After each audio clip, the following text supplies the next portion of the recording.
Telugu digital media network లో political కేటగిరీలో number 1 కేవలం 72 గంటల్లో 1,50,00,000 వ్యూస్ పైగా పాపులర్ టీవీ నెట్వర్క్. మీరు ఎప్పుడైనా మీరు ఇటువంటి సమస్యను ఎదుర్కొన్నారా పొలిటికల్ గా? ఎందుకంటే సినిమాల విషయం పక్కకు పెడితే మీరు రాజకీయాల్లో కూడా ఉన్నారు కాబట్టి టీడీపీలో మీరు చేశారు, తర్వాత ఇప్పుడు కాంగ్రెస్ లో ఉన్నారు. కమిట్మెంట్ ఇస్తే నీకు ఈ పోస్ట్ ఇస్తాము, కమిట్మెంట్ ఇస్తే నీకు ఈ అవకాశం ఇస్తాము అని ఈ పార్టీలో ఎవరైనా చెప్పారా మీకు? దేవుడి దయని బట్టి నా దగ్గర ఎవరు అంత ధైర్యం చేయరండి.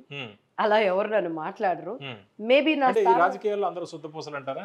అలా అని కాదండి, నా శుద్ధ పూసలని నేను చెప్పట్లేదు, నా స్ట్రైట్ ఫార్వర్డ్ మాట్లాడతాను. ఈరోజు టీడీపీ పార్టీలోంచి నేను ఎందుకు బయటకు వచ్చాననేది ఓపెన్గా ఉన్నదన్నట్టు చెప్పాను. నేను వేరే పార్టీల దగ్గర ప్రామిస్ తీసుకొని నేను బయటికి రాలేదు అందరిలాగా. సో నాకున్నంత వరకు కష్టపడి పని చేస్తాను. నాకు పని చేయడం తెలియకపోతే అయ్యా నాకు గైడెన్స్ ఇవ్వండి అని అడుగుతాను. నాకు పని చేయడానికి కావాల్సినటువంటి వనరులు సమకూర్చారు. అందంగా ఉన్న అమ్మాయి ఉంది అంటే ఎవరైనా ఆ విధంగా చూస్తారు అని.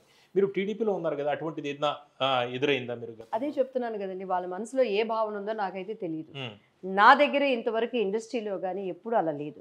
వై బికాస్ ఇండస్ట్రీలో ఉన్నప్పుడు మా అమ్మగారు మాట్లాడేవాళ్ళు, అవకాశాలు ఎందుకు రాలేదు, ఎందుకు పోయినాయి పెద్ద హీరోల వరకు వచ్చి అంటే కూడాను వాళ్ళలో వాళ్ళు డిస్కషన్ చేసుకునేవాళ్ళు, కానీ నా దగ్గరికి తీసుకొచ్చేవాళ్ళు. ఏం డిస్కస్ చేసుకునేవాళ్ళు? వాళ్ళ ఫ్యామిలీలో నేను కొంచెం నవ్వుతా ఉంటే బాగుండేది కదా, కొంచెం అట్లీస్ట్ మనము ఉన్నప్పుడు ఇండస్ట్రీలో ఉన్నప్పుడు మనము నాకు ఈవెందో నా స్వభావం ఏంటంటే అసలు మన భారతదేశ సంస్కృతి ఏంటండి, నమస్కారం పెట్టడం. ఈరోజు దైవజనులు అనే వాళ్ళకి కానీ మా వాళ్ళకి కానీ ప్రతి ఒక్కళ్ళు షేకండ్లు, ఒకళ్ళు చెయ్యి పట్టుకోవడం. నేను తప్పని చెప్పటం లేదు, కానీ అనవసరంగా మనం ఎందుకు ఒకళ్ళ చేతులు మనం పట్టుకోవాలి? నమస్కారం మన సంస్కారం. కరోనా వచ్చినాక కూడాను ప్రతి ఒక్కడికి ఇది తెలిసిపోయింది. సో మన పద్ధతులు మన సంస్కారాలని నేను గౌరవించేదాన్ని. రెండోది, ఇండస్ట్రీలో కానీ ఎక్కడైనా సరే ఒక ఆడపిల్లలు ఉన్నప్పుడు డబుల్ మీనింగ్ జోక్స్ వేయటం, కనీసం వాళ్ళ వయసుకు తగ్గట్టు మన మర్యాద ఇవ్వకుండా ఆర్టిస్టులు కానీ ఎంజాయ్ చేయటం తప్పలేదు. ఆరోగ్యకరమైన ఎంజాయ్ చేయండి, సంస్కారవంతమైన ఎంజాయ్ చేయండి. ఇండస్ట్రీలో ఉన్నాం కదా అని చెడ్డ మాటలు ఎంజాయ్ అలా ఉన్నప్పుడు కూడా నేను కట్ చేసేదాన్ని. నాకు అర్థమైనా కూడా నేను అర్థం అవ్వనట్టు నేను ఉండేదాన్ని. ఉపయోగించుకునేది చిన్న వయసు నుంచి కూడా. అంటే ఇండస్ట్రీలోకి వచ్చినంత మాత్రాన ఆడది తన క్యారెక్టర్ పోగొట్టుకోవాలా? నీ యొక్క జీవచాపలను బట్టి నీ బుర్ర చెప్పే ఒక పురుగు లాంటి నీచమైన పురుగు లాంటి ఆలోచనని నువ్వు ఇంకొక ఆడదాన్ని ముందు పెడితే దాన్ని మేము ఎంజాయ్ చేయాలా? ఇదే నీ కన్నకూతురు ముందు నువ్వు చేస్తావా? నీ భార్య ముందు రేపు ఇంకొకటి మాట్లాడితే నువ్వు ఒప్పుకుంటావా?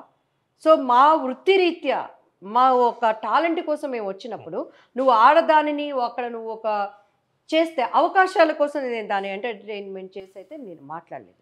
అసలు పొలిటికల్ లైన్లో నా చిన్న లైఫ్ చెప్పాను కదా, అండ్ డైరెక్ట్గా వెళ్ళటం బాబు గారి దగ్గరికే, డైరెక్ట్గా ఆయన నేను 1-to-1 ఎప్పుడు ఏది అడిగినా కూడా అదే విధంగా బాబు గారు నాకు. మీకు ఎదురైన సమస్యలంతా కూడా బాబు గారి దగ్గర కాదు, ఆ చుట్టుపక్కల ఉన్న వాళ్ళ 100%. వాళ్ళ దగ్గర ఏదైనా సమస్యలు ఎదురయ్యాయి మీకు?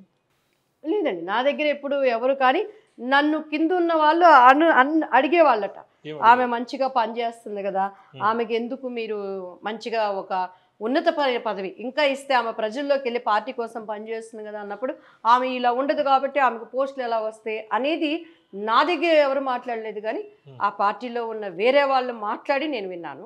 సో పార్టీలోకి వచ్చినాక అవి కొన్ని నా మీద బురద చల్లుతున్నప్పుడు నేను అది కాదు అని ప్రూవ్ చేసుకోవడానికి వాటి బయట వాళ్ళు అడిగారు, వాళ్ళు అనుకున్నారట, వాళ్ళకి ఆ డిస్కషన్ జరిగింది. ఏమనుకున్నారు? ఆమె అందరితో తమాషా సరదాగా ఉండదు, ఆమె అనుకున్న విధంగా ఉండదు కదా, సో ఆమెకి ఎలా కమిట్మెంట్ ఇయ్యదు. ఒక్క నిమిషం అండి, అయిపోయిన పెళ్లికి మేడం ఎందుకు, అది అయిపోయింది. అప్పుడు వాళ్ళు నా మీద బురద చల్లడానికి ప్రయత్నించారు, అండ్ నేను కూడా దానికి నేను ఇది కాదు అనుకోవడానికి సాక్ష్యాలు ఆధారాలతో చూపించాను. సో ఏదున్నా కూడా బాబు గారిని నేను ఏ పార్టీలో ఉన్నా కూడాను నాకు టీడీపీ మొట్టమొదటిగా నాకు రాజకీయ భవిష్యత్తునిచ్చింది, నాకు పునాదిని వేసింది. నేను బాబు గారిని చూసి చాలా నేర్చుకున్నాను.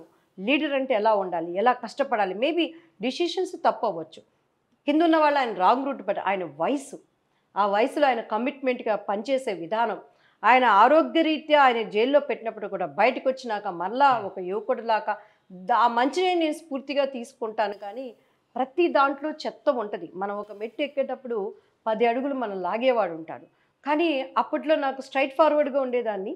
అండ్ రాజకీయం నాకు తెలియదు, ఈ ఓర్పు ఉండాలి ఇది ఉండాలి అని. సో దానిని ఒక అనుభవంగానే తీసుకుంటాను, కానీ ప్రాబ్లమ్స్ ఎక్కడున్నా I'm always ready to face it అండి.